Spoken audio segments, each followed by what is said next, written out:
Hello everybody, I am Buck WSR Weezer, putting the do in the do-it-yourself, and today's do-it-yourself project is inside my 1995 Oldsmobile 98 Regency Elite. And here's what I'm dealing with. There's the key. It is jammed into that lock cylinder and will not come out.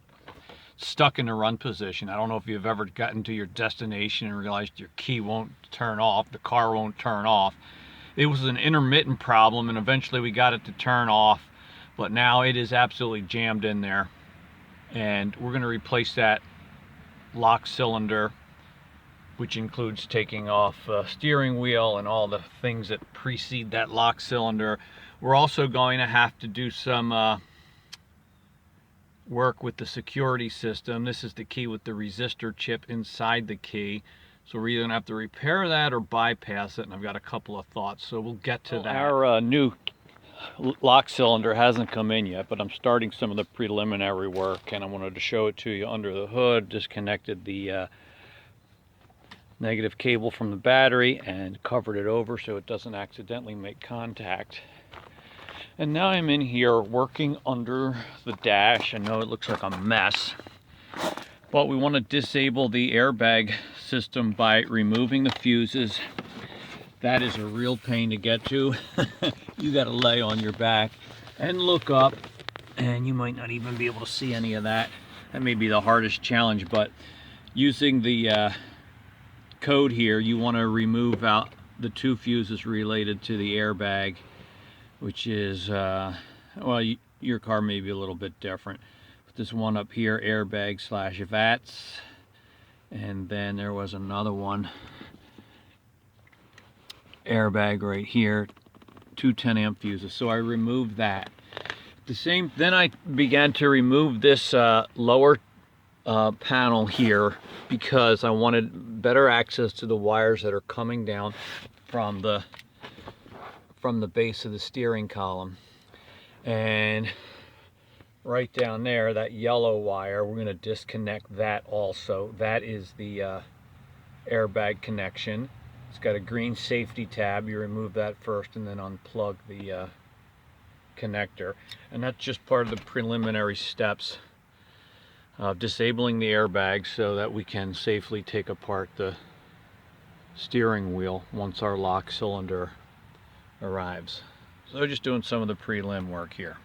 We're under the steering column here, and this orange wire is what we're going to give our attention right now. This is actually two thin white wires wrapped in an orange sheath. This is what comes down from the key switch for the security system. And I am going to cut this orange wire right about here, strip the ends, and then use my multimeter to test the resistance of the key, of the little resistor chip that's in the key that is currently stuck into the key cylinder.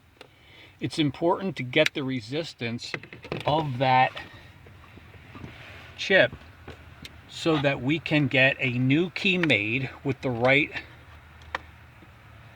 resistance chip.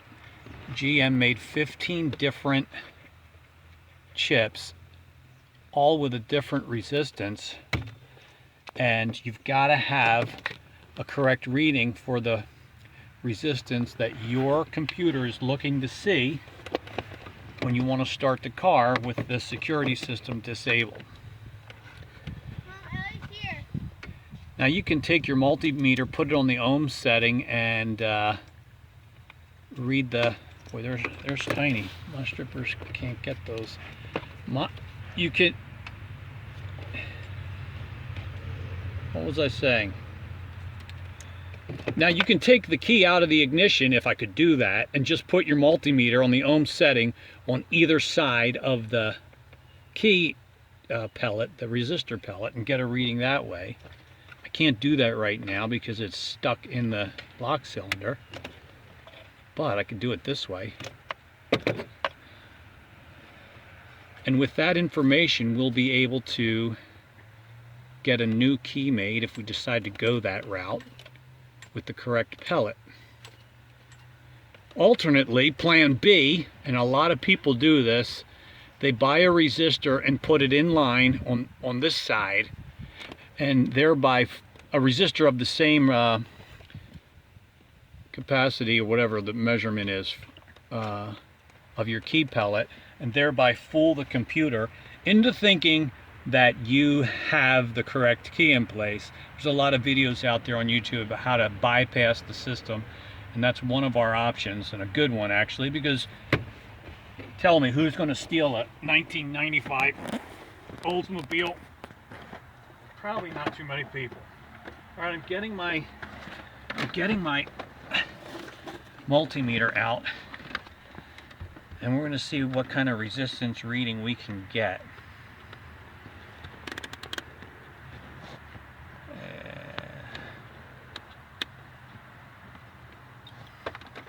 I don't know, will you be able to see that? Mm-hmm. All right. Your hands are a little bit in the way.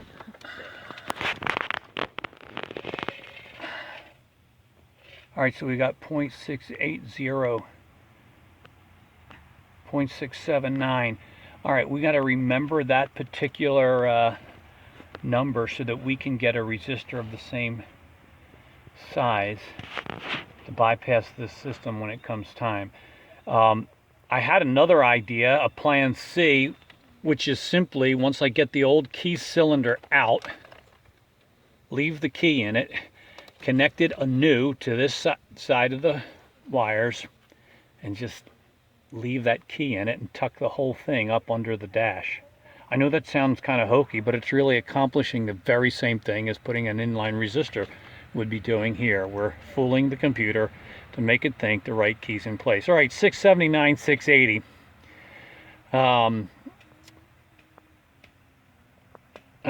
So that's the number we need to remember, kilo ohms of resistance, 0.678, 0.680. All right, so now we've got that resolved. It's time to start taking the steering column apart and replace the key switch. All right, getting down to that key cylinder begins with removing the steering wheel. And behind the steering wheel here, there's 2 screws that require a T30 Torx bit to come off. One on both sides. The manual says put the wheels of your car in the straight ahead position and lock the wheel, but I can't lock the wheel because my key is stuck in the run position, so we're going to do our best to keep it straight. So again, Torx bit both sides here. I'll do that.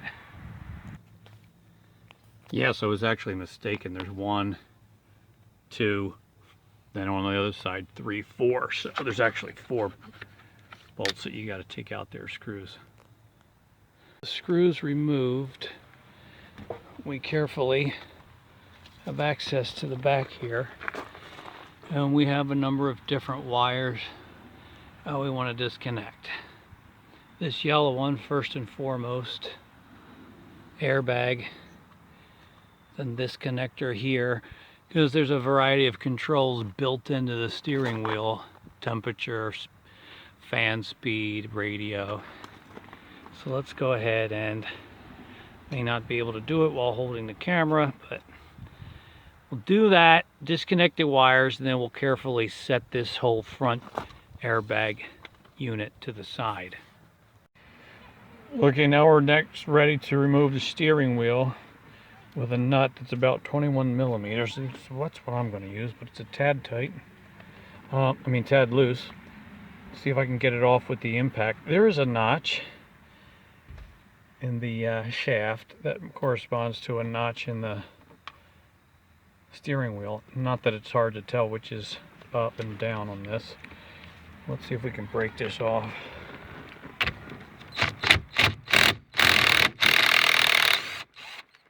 Okay, that's that.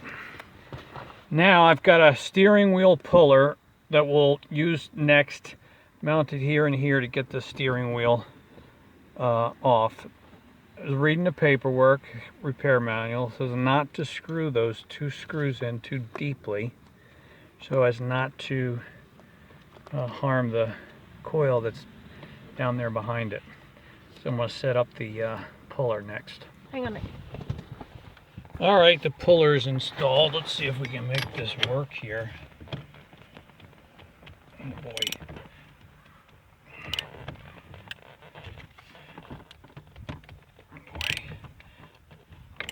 We got it.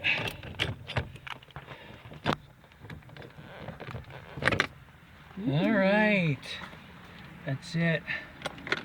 So steering wheel comes off. Not too bad. Gotta untape some of these wires to fish them through, but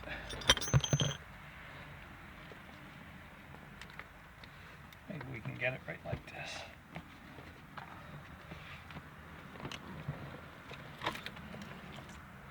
All right, one through at a time. I marked this one with an L. It feeds the device on the left side of the steering wheel. I didn't mark the right side because I figured I only need to mark the one. The other will be obvious.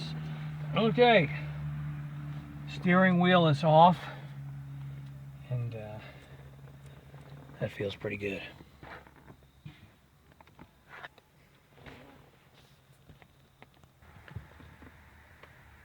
All right, so next is this coil unit that comes out, and there's a snap ring right in there that we're going to get out, snap ring pliers. And they make a big deal about this thing staying straight, aligned with the steering shaft. I'm not sure how it fits in only one way, so I'm not sure how it could get screwed up unless somehow the wheels were to turn. But I'm going to make a line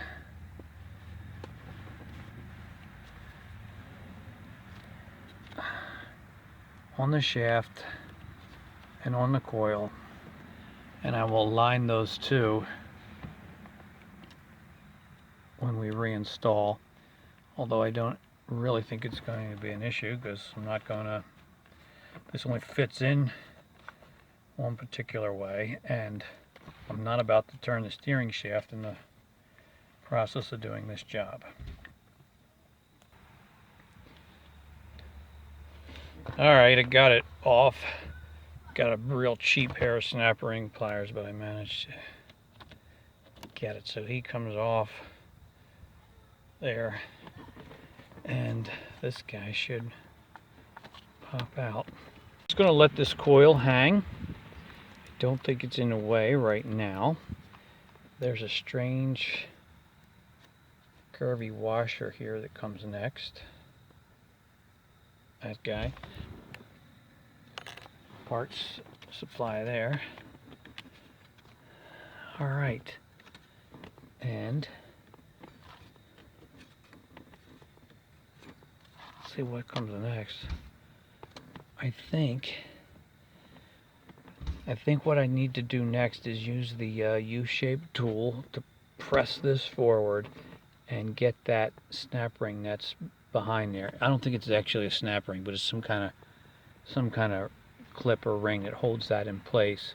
It's really hard to do without that tool. So that tool serves to push that in a little bit, relieve the tension on that clip so we can get it out. Meanwhile, this is just going to hang here because I don't really think I need to fish these wires out from the back, and it won't be in the way. So we're working our way down, getting closer to the key switch. I have the tool connected to steering column here to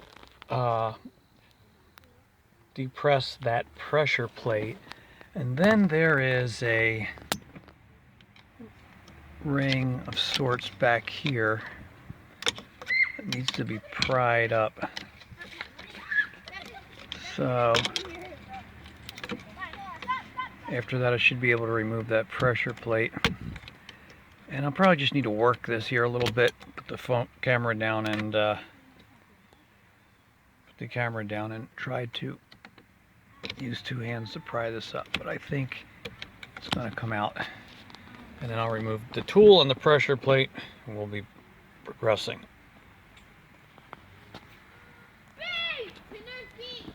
Okay, there's the clip right there. It wasn't easy to unclip that. I used a series of hooks like this and little flat screwdrivers, and I finally got it. So now we can take his tool off.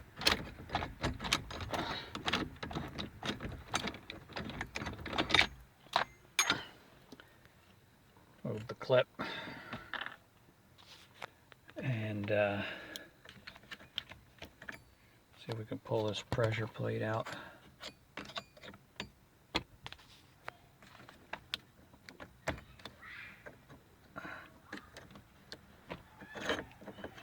Like that. There we go. And this guy comes off next. All right, these are just kind of hanging here. And next, I think our next step is to remove the turn signal switch here. Get that out of the way. And I got 1, 2,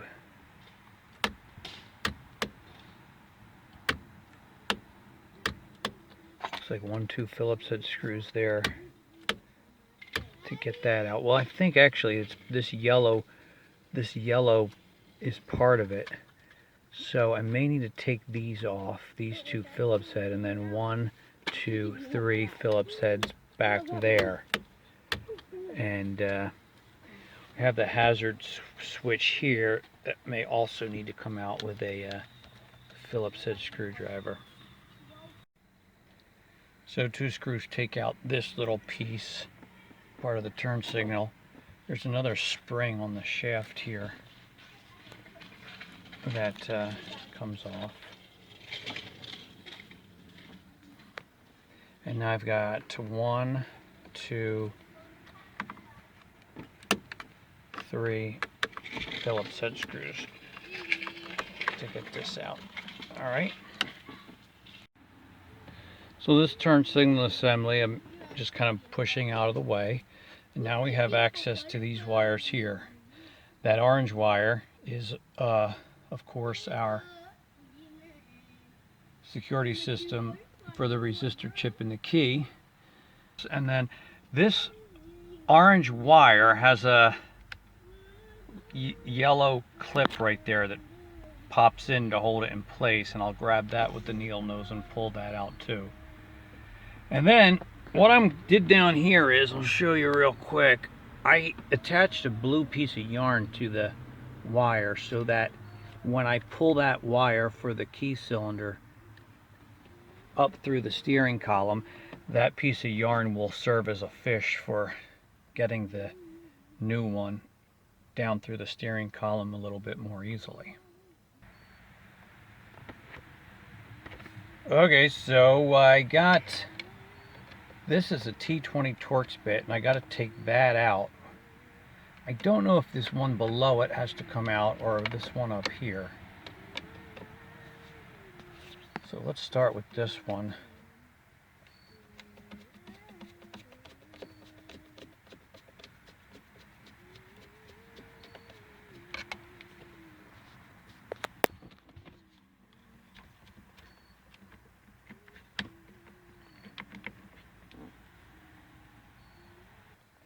Okay, so with that one bolt removed, here is the lock cylinder comes out. And now fish these wires through here.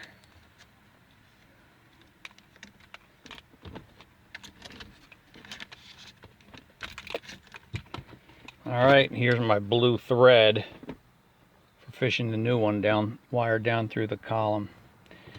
Okay, so here he is.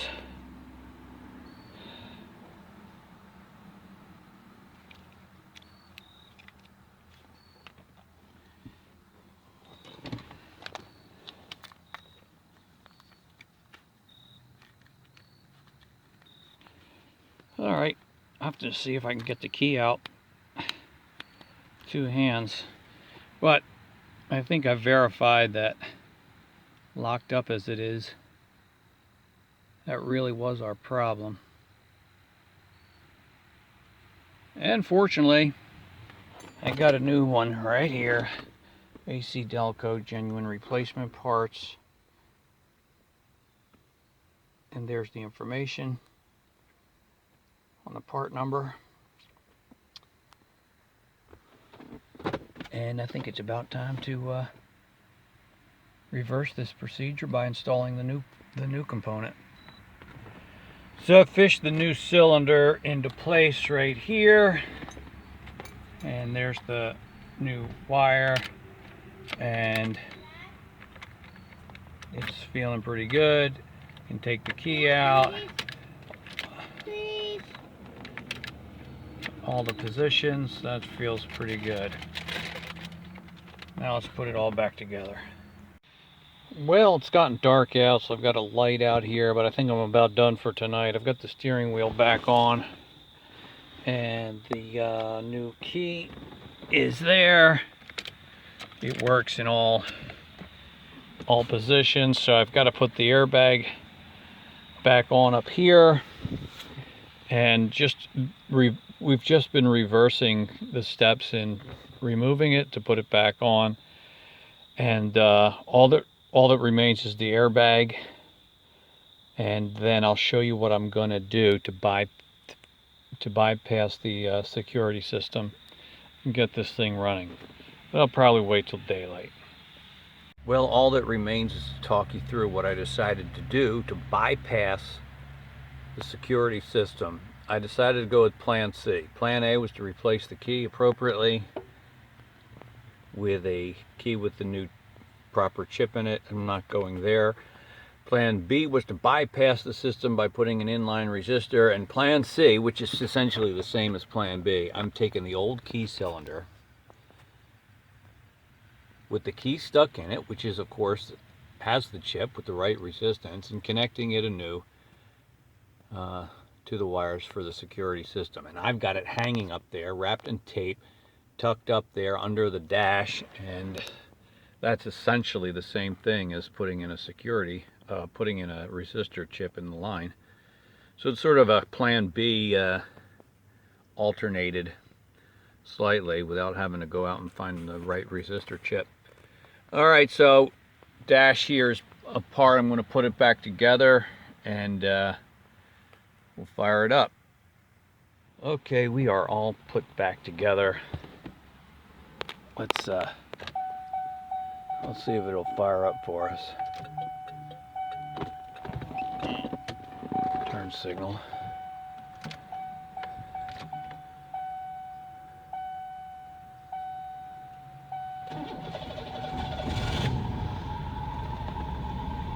And there we have it.